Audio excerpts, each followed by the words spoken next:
Assalamu alaikum everyone and welcome to another episode of Plunk and Debunk।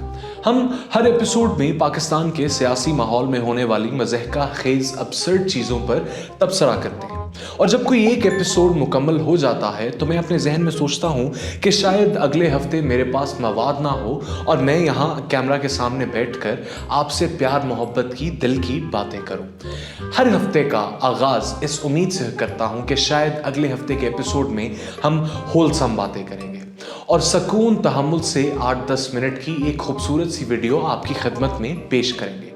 लेकिन पाकिस्तानी कौम शायद बाबर आजम से उस मुस्तकिल मिजाजी की तवक्को, उस कंसिस्टेंसी की तवक्को नहीं कर सकती जिस कंसिस्टेंसी की तवक्को हम अपने सियासतदानों और सहाफ़ियों से कर सकते हैं कि वो कंसिस्टेंसी के साथ हमारा ब्लड प्रेशर हाई करते रहेंगे।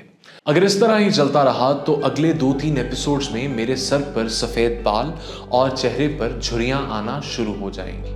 अच्छा खासा हंसता खेलता फवाद खान टाइप नौजवान था मैं, अब मेरी हालत कुछ ऐसी हो गई है। उन्हें क्या ये बंद करो ना इस्लामाबाद गंजेला कराची रानी हो रहे तो साहब लेना पड़ती था बिल पूरा नहीं करे रहो, बिजली नहीं होती।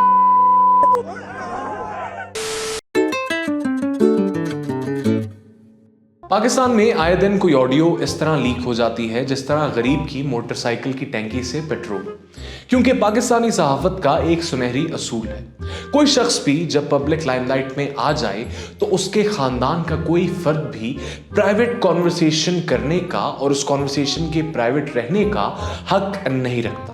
भाई, अगर आपको अपनी प्राइवेसी इतनी अजीज थी तो सियासत में क्यों आए? पाकिस्तान में आए दिन कोई ऑडियो इस तरह लीक होती है जिस तरह गरीब की मोटरसाइकिल की टैंकी से पेट्रोल, क्योंकि पाकिस्तानी सहाफत का एक सुनहरी असूल है, कोई शख्स भी जब पब्लिक लाइमलाइट में आ जाए तो उसके खानदान का कोई फर्द भी प्राइवेट कॉन्वर्सेशन करने या उस कॉन्वर्सेशन के प्राइवेट रहने का हक नहीं रखता। भाई, अगर आपको अपनी प्राइवेसी इतनी अजीज थी तो आप सियासत में क्यों आए? इस फलसफे को हमारे यहाँ पंजाबी जुबान में फप्पे कुटन कहते हैं। रिसेंटली लतीफ़ खोसा और उनकी क्लाइंट बुशरा बीबी की एक मुबैना ऑडियो लीक हुई जिसमें बुशरा बीबी लतीफ़ खोसा साहब से वकालत के हवाले से कुछ बातें करते सुनाई दे रही हैं, और अपेरेंटली इमरान खान की बहनों के बारे में कोई हल्की फुल्की गॉसिप शॉसिप, हल्की फुल्की टी सेशन चल रहा है। जरा ऑडियो मुलाहिजा फरमाएं।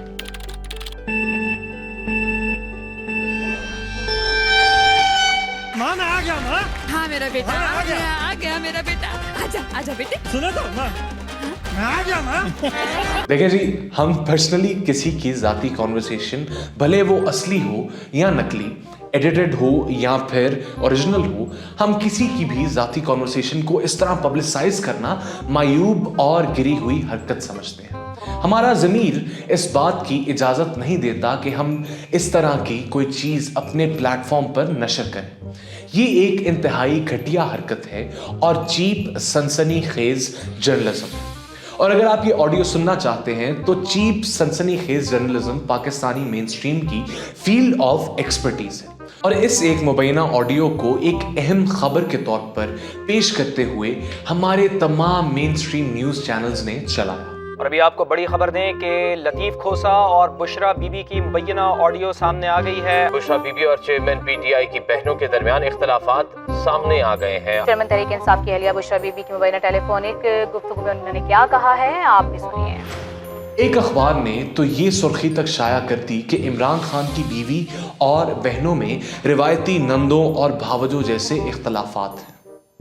एक आम आदमी अखबार उठाता है दिन की खबरें जानने के लिए या उन खबरों पर तबसरा पढ़ने के लिए।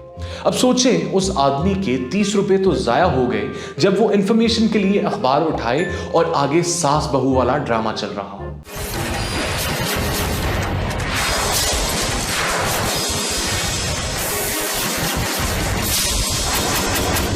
लेकिन जब मेन स्ट्रीम में सहाफत को सनसनी का और गॉसिप का एक खेल बना दिया जाए तो हम अपने सीनियर सहाफ़ियों पर रिलाई कर सकते हैं कि वो सहाफत को उसके वकार पर, उसकी अजमत पर बहाल करेंगे, और हम उन पर रिलाई कर सकते हैं कि वो जमहूरियत के इस सतून और इस नोबल पेशे की इज्जत रिस्टोर करेंगे। नहीं कर सकते? नहीं वलीद इकबाल उसी घर में रहता है।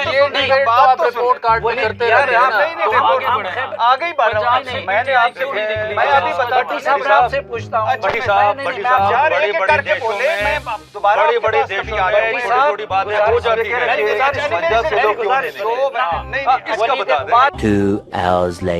देशों उसी घर में रहता है। 哎，我深有土追上。 वो एक मिनट, वलीद इकबाल उसी घर में रहता है।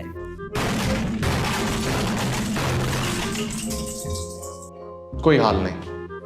इस पर हमारे मेन स्ट्रीम मीडिया का एजेंडा और फोर्स नैरेटिव साफ इस बात की अलामत है कि पाकिस्तानी सहाफत अगर कभी किसी मेयार की हामिल थी तो अब बिल्कुल नहीं रही। यहाँ सहाफ़ी और तज्जियाकार प्राइम टाइम पर बैठकर ओपनली मखसूस सियासतदानों को इस तरह डिफेंड करते हैं जिस तरह उनके अपने वकील भी ना करते हैं। जैसा कि इस क्लिप में आमिर इलियास राना साहब मियाँ साहब को डिफेंड करते दिखाई दे रहे हैं। मैं ना ख्वाजा आसिफ के बयान पे जा रहा, मैं चौधरी निसार के साथ मेरा ताल्लुक है और दोस्ती। मैंने उनसे पूछा, चौधरी साहब आप बताएं इन फ्लैट्स का। उसने कहा मैं आपको कोई डिटेल नहीं बताऊंगा, लेकिन एक बात आपको कह दूं, ये मियां शरीफ की कारोबारी डील के नतीजे में फ्लैट में ले आए, पैसा चला गया उस कारोबारी आदमी के पास। ये उस वक्त जब पनामा आया, और अगर ये करप्शन का होता मैं बिल्कुल खड़ा ना होता। लेकिन इस सब सूरत हाल में एक चीज देखने को मिली जिससे शायद मेरे दिल को थोड़ी सी ठंडक पहुंची। मियां नवाज शरीफ साहब के चेहरे पर मुस्कुराहट। बहुत अरसे से मियां साहब की जो भी तस्वीर मंजर आम पर आती थी उसमें शेर हमारा यानी मियां नवाज शरीफ साहब बहुत अफसरदा और बहुत बुझे बुझे दिखाई देते थे। लेकिन आजकल मियां साहब के चेहरे पर वो मुस्कुराहट है जो एक नई नवेली दुल्हन के चेहरे पर दिखाई देती है, क्योंकि पाकिस्तान की लॉ इन्फोर्समेंट इस वक्त मियां साहब के साथ ऐसा ही सलूक कर रही है जैसा ससुराल वाले एक नई नवेली दुल्हन के साथ। और मियां साहब अदालत जाते हैं महज बरी होने के लिए। अदालत जाते हैं तो ऐसा लगता है कि बड़े खालू की बैठक में आए हैं। जब मियां साहब से पूछा गया कि उनका इस सब पर क्या तासुर है तो इन्होंने जवाब दिया, वो भी अल्लाह पे छोड़ा हुआ है। सर सब कुछ अल्लाह पे छोड़ा है या कुछ मती भाई ये आपको मालूम है कि ये केसेस कैसे बने थे और उसी तरह खत्म हुए सर। अल्लाह ने किया। आप सारी बातें छोड़ें, मियां साहब के चेहरे पर वो यूथफुल मुस्कुराहट देखें बस। और यूथफुल से मुझे याद आया कि रिसेंटली जनाब तलत हुसैन साहब के प्रोग्राम रेड लाइन में उन्होंने एक यूथ कन्वेंशन सा मुनक्कद करवाया जिसमें एहसान इकबाल साहब मेहमानों की फहरिस्त में थे और कन्वेंशन का मौजू था जवान का पाकिस्तान। और प्रोग्राम के दौरान तलत हुसैन साहब ने एवं शोगल में पूछा कि सियासतदानों के लिए रिटायरमेंट एज होनी चाहिए। जवाब में एहसान इकबाल साहब सेड, जैसे कि एक डॉक्टर है, उसको भी आप जितना उसका तजुर्बा एक्यूमुलेट होता है वो उतना कीमती असासा हो जाता है। डॉक्टर भी रिटायर हो जाते हैं। इसीलिए ब्लेंड की जरूरत है। और खास तौर पे पाकिस्तान जिन मसाइल से आज नबर्द आजमा है, हमने 2018 में मैं अपने इलेक्शन कैंपेन में कहा करता था कि अगर आप एक अनाड़ी को मोटरसाइकिल की चाबी देंगे तो क्या होगा। तो लोग कहते थे जी किसी खाई में गिरेगा, किसी बस के साथ टकराएगा, अपना सिर भी फाड़ेगा, मोटरसाइकिल भी तोड़ेगा। एहसान इकबाल साहब का मानना है कि यूथ यानी अनाड़ियों की बजाय प्रोज को, तजुर्बाकार लोगों को मोटरसाइकिल की चाबी थमा दी जाए, and the motorcycle of course being Pakistan. एहसान इकबाल साहब, प्रोज के हाथ में तो मोटरसाइकिल पहले गियर से नहीं निकल रही, शायद अनाड़ी किसी काम आ जाए। दुनिया भर में यूथ को प्रमोट किया जाता है, हमारे मुल्क में उन्हें अनाड़ी कहा जाता है।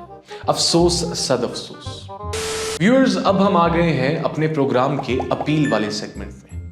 पंजाबी जुबान में अपील को तरला भी कहते हैं और मैं अपनी रिवायत बरकरार रखते हुए पाकिस्तान की सबसे बड़ी अदालत के सरबराह जनाब चीफ जस्टिस काजी फाइज ईसा का तरला ही कर सकता हूं कि जहां वो एक तरफ गाड़ियों की नीलामी का फैसला दे रहे हैं, which is a very important matter of course.